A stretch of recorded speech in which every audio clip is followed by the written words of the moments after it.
Ya lo tenemos en línea al ministro de Salud de la provincia de Buenos Aires, Daniel Goyan. Daniel, buen día. Aquí Ari Lijalá, Roberto Navarro, te saludamos. ¿Qué tal? Buenos días, ¿cómo les va? Buen día. Hola, Daniel.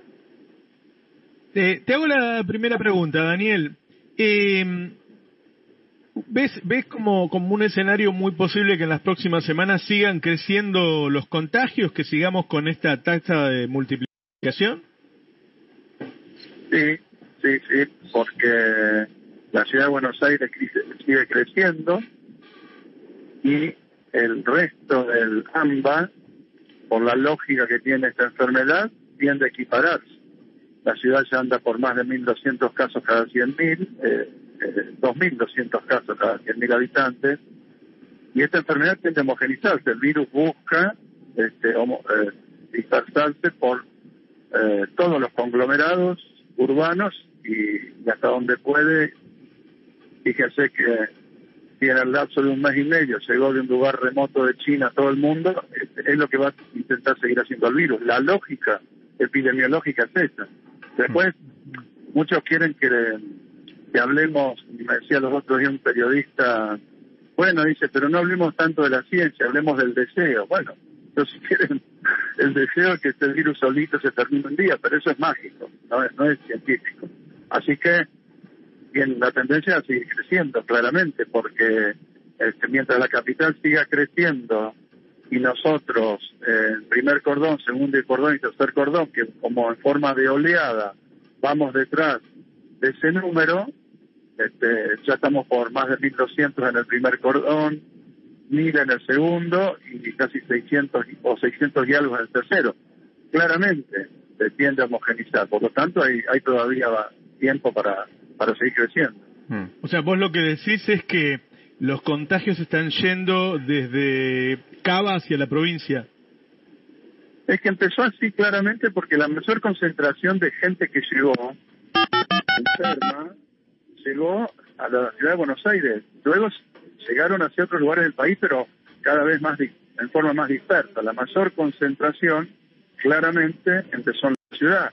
Y uno cuando ve la animación del mapa de los contagios, es como una mancha de aceite con un epicentro que se fue dando en la ciudad de Buenos Aires, pero, a ver, no hay que politizar esto, el virus es así, y sucede en todos los lugares del mundo, en donde mayor concentración entra, empieza a dispersarse, y luego va tomando en forma progresiva los distintos, el total, si fuera por el virus, toma el total del conglomerado urbano.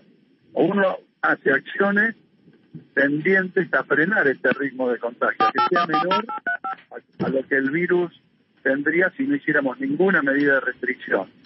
Pero cuando hay ya circulación comunitaria en los grandes conglomerados, eso es lo que sucede. Después hay un momento en donde, según algunas observaciones, muchas observaciones que estamos haciendo en grandes conglomerados urbanos de otros lugares del planeta, la curva baja sobre la cantidad de casos iniciales, pero permanentemente el virus intenta rebrotar. Y lo vemos todos los días, ¿no? Rebrotes en España, rebrotes en Alemania, rebrotes en Estados Unidos, en ciudades donde no había casos principalmente. Y así es la dinámica de todas las enfermedades virales. Y este virus tiene una enorme capacidad de sobrevivir y de reproducirse, porque no es tan agresivo paradójicamente, y entonces tiene millones de personas contagiadas en el mundo que ni siquiera tienen síntomas, pero el virus sí está y se contagia en esas personas. Por lo cual es el virus ideal para que llegar y quedarse para siempre, ¿no? Obviamente después tendrá la vacuna, podrá cortar los contactos y transformaremos esto en algo parecido a lo que es el virus de la influenza y de la gripe, pero por ahora falta mucho tiempo hasta que no tengamos la vacuna, donde el virus va a intentar seguir reproduciéndose. Ahora, si siguen subiendo los contagios, en algún momento nos vamos a quedar sin cama de terapia. Bueno, eso es lo que venimos permanentemente diciendo, tratando de hacer un equilibrio entre la cantidad de camas que tenemos, que aumentamos en una enorme cantidad, pero crece mucho más rápido la curva de contagio de lo que está sucediendo ahora, de esas camas se nos van a ir agotando y no podemos seguir poniendo camas en forma indefinida, porque obviamente ya ni siquiera es una cuestión de espacio físico, de equipamiento, es una cuestión de que ya no hay más personal, no hay más gente que pueda atender esas camas de terapia, ¿no? Por más que estamos haciendo ampliaciones de todo tipo, capacitaciones de todo tipo, para ampliar los equipos de terapia intensiva con personas que actúan como apoyo a los terapistas. Bueno, se está haciendo de todo y nos está dando resultados, pero obviamente si la cosa se desmadra, lo dijimos siempre, una vez se cansa de repetirlo, pero es lo que tratamos de evitar. Doctor Goyan, buen día. Nicolás Lanto lo saluda.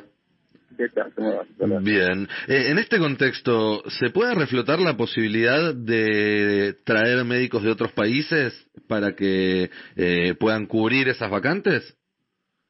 Mire, lo que pasa es que nosotros hicimos un tanteo de médicos de otros países y en realidad como todos están con este problema, nadie envía. La única oferta que en su momento hubo de médicos era de médicos de Cuba, pero no tenían el perfil de médicos terapistas que nosotros necesitamos. Entiendo. O de médicos. Entonces, eran más para los centros comunitarios y como tuvimos 4 o 5 meses de tiempo, en estos últimos meses hemos logrado ir capacitando personal, estudiantes avanzados, residentes, voluntarios, como para poder asistir en los centros estos hospitalarios que tenemos, ¿no?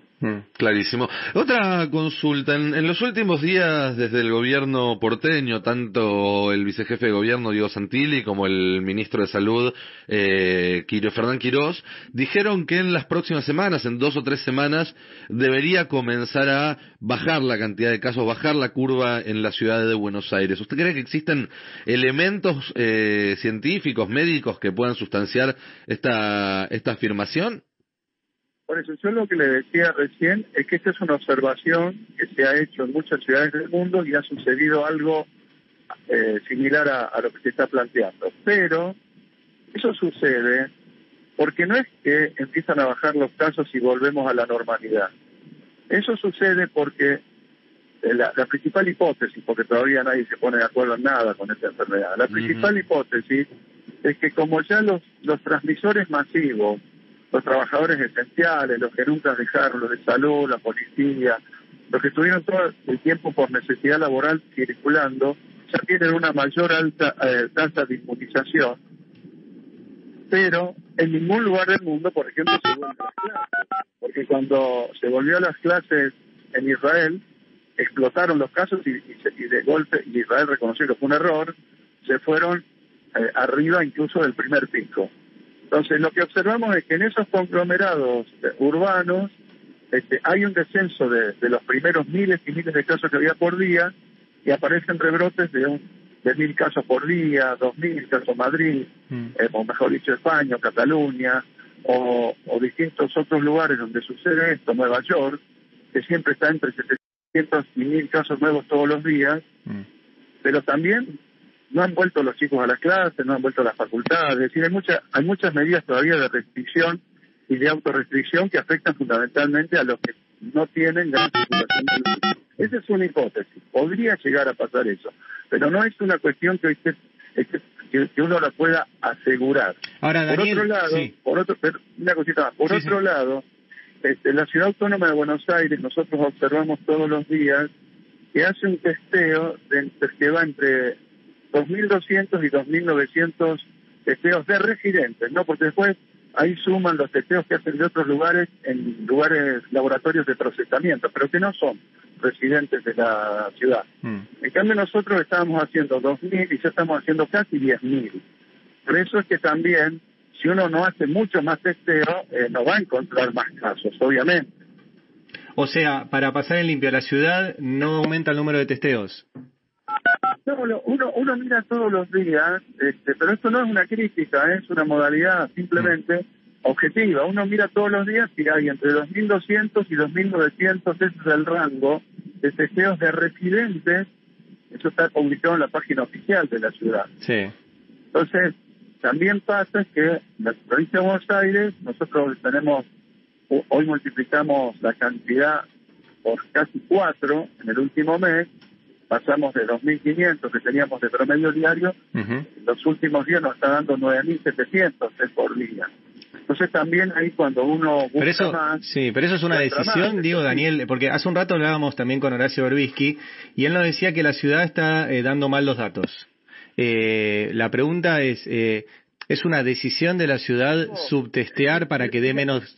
Bueno, sí, está bien, pero yo digo que es un dato objetivo. Yo leo la página de la ciudad y veo que siempre están, el testeo es entre 2.200 y 2.900 de los residentes, vuelvo a decir, ¿no? De la ciudad. Y nosotros desde de la provincia, del conurbano, pero estamos haciendo prácticamente el 90% de los casos en el conurbano, en el AMBA, multiplicamos por 4.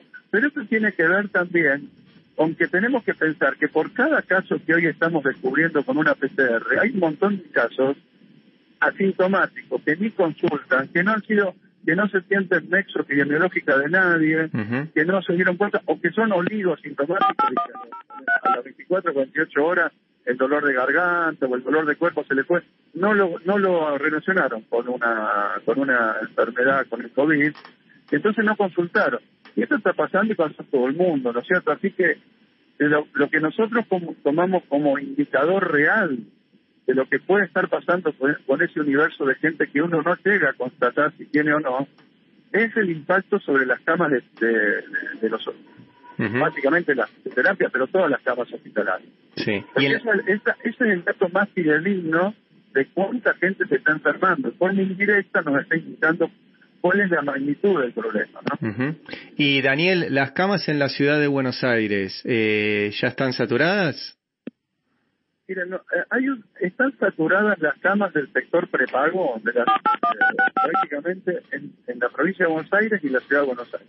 Lo que hay que entender es que la ciudad de Buenos Aires tiene una enorme concentración de centros de salud que atienden a trabajadores con obra social o a gente que tiene prepaga, indistintamente donde vivan. Es decir, cuando uno calcula las camas de la ciudad, no es para los residentes de la ciudad. La persona que tiene determinada, que se atiende en la clínica La Trinidad, por ejemplo, y la de San Isidro y la de Quilmes están colmadas, obviamente que va a la ciudad a los dispositivos que tienen esa empresa de medicina prepaga en la ciudad.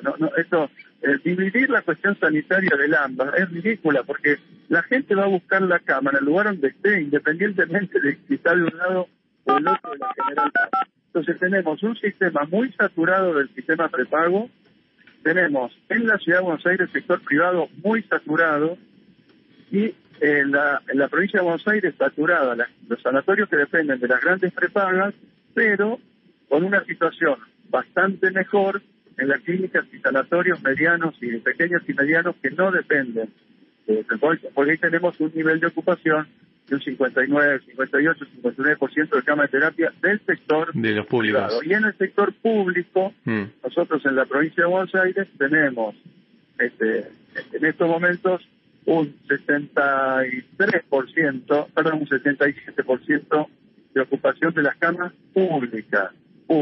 En promedio, porque nosotros trabajamos en conjunto las camas con el sector privado, nos está dando un 63% de ocupación. Daniel, y ahora una consulta, ¿no? El panorama es sigue la curva, sigue la ocupación, cada vez es más alta, no está frenando. ¿Hay que volver a una cuarentena más estricta? Sí, hay que, digamos, en algún momento uno podría decir que si esto sigue así, lo vamos monitoreando día a día, hay que hacer este tipo de cuarentena intermitente, ¿no? Que planteó el gobernador Kicillof.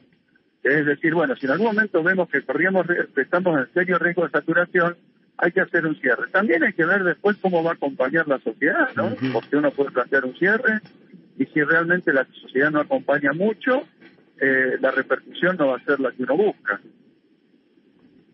Claro. Hola. Sí, nos quedamos preocupados por lo que dijo. ¿Por qué piensa que la última cuarentena la gente no la cumplió como corresponde? No, se entrecortó mucho. ¿Por qué piensa que en la última cuarentena la gente no la cumplió? Mire, hay un estudio que dice que los primeros 10 días de esta cuarentena disminuyó la circulación en el AMBA entre un 15 y un 17%. Esto va sobre la base de este 40% de gente que no se moviliza porque no hay escuela, porque no hay boliche, porque no hay estadio de fútbol, porque el transporte público está más condicionado, etcétera, etcétera. Así que la administración pública y las oficinas en general trabajan a un 30-40%, el resto se hace por teletrabajo, etcétera. Y que hay una disminución de base de la circulación por estas actividades de un 35-40%. En la segunda semana, la última semana del 10 al 17 de julio, la disminución fue del 7 nada más, del 7-8%, es decir, disminuyó ya menos la circulación. No obstante, eso determinó que bajó mucho el ritmo de crecimiento de la curva, que se entienda bien, no es que empezó a bajar, pero venía bastante empinada y lo mejoró un poco. Después de ese momento volvió a empinarse de nuevo, es decir, que las medidas de restricción, aunque no sean plenamente acatadas, siempre tienen un impacto si uno baja circulación de gente. ¿Y en cuánto influye el discurso anticuarentena de la oposición y de algunos medios? Hay una cuestión casi dicotómica. Mucha gente apoya el tema de cuidar de la cuarentena en las encuestas, que está bien, etcétera, etcétera. Ahora, después reconoce que de alguna u otra manera un porcentaje importante reconoce que no la cumplió a rajatabla y que se juntó con alguna familia, que participó de alguna reunión, o que hizo alguna cuestión indebida. Ahora, los anticuarentenas puros no tienen una penetración masiva en la gente. La gente mayoritariamente no dice que está mal la cuarentena, que no hay que hacerla. Después sí, obvio, aparece la apatía, aparece esta cuestión de algunos sectores sociales, principalmente los jóvenes, que sienten que ellos tienen muy bajo riesgo, entonces, salen un poco más, no piensan quizás en sus familiares, vecinos, amigos, compañeros de trabajo que sí tienen riesgo. Hay una tendencia a eso, lo estamos viendo claramente. Pero que los anticuarentenas tengan mucha popularidad, no lo veo así. Por ahí en algún grupo muy, muy cerrado, muy dogmático, y por ahí incluso hasta con alguna definición política ideológica, ¿no? Liberal, yo hago lo que quiero, a mí no me pongan. A mí me decían los otros días, ¿por qué me van a restringir mi libertad? Y yo digo, vos tenés un auto que da 180 kilómetros por hora y no podés ir a esa velocidad que vos querés. Y tenemos que restringir ese deseo. Y así, cuando vivís en sociedad, todo el tiempo pasa eso. Y porque le podés hacer daño a otro, te podés hacer daño a vos. Es lo mismo. La vida en sociedad implica que en algunos momentos uno no puede hacer lo que quiere, pero hay gente que no lo entiende. O sea, ¿usted sugeriría que que haya un mayor control para que se cumplan algunas de las disposiciones que se tomaron para prevenir la pandemia? Siempre controlar más, obviamente, es útil. Ahora, yo vuelvo a decir, si no hay una concientización masiva, es muy difícil vivir de la represión. A mí no me gusta esa idea, ¿no es cierto?, en que todo tenga que ser en base a la represión. Aspiro a que la sociedad en su conjunto entienda cada vez más, y en eso recalcar mucho. Hay muchos medios que no ayudan para esto, al contrario, hay medios que están incitando, hay periodistas que están incitando a hacer esto. Eso no ayuda a generar conciencia de que todo el mundo que no tenga realmente que hacer algo que imprescindiblemente debe hacerse se quede en la casa, que es un esfuerzo más, que tenemos la vacuna en un horizonte que no es tan lejano. En fin, no es que uno está diciendo esto es de por vida. Yo estoy absolutamente convencido que vamos a tener el año que viene varias vacunas, y que la pandemia ya va a ser absolutamente otra cosa, manejable, que podemos tener alguna respuesta terapéutica incluso antes si nos llega a ir bien con el suero hiperinmune. Es decir, hay esperanza que la ciencia va a dar esta respuesta. Hay un esfuercito más para hacer, para evitar llegar al colapso del sistema y que se muera gente porque no pudo tener una cama. Es así de simple, nada más que eso. Bien. Pues ya, muchas gracias. No, por favor. Gracias. Hasta a ustedes. cualquier momento. Hasta luego. Bueno, hablábamos con el ministro de Salud de la provincia de Buenos Aires, Daniel Goyán.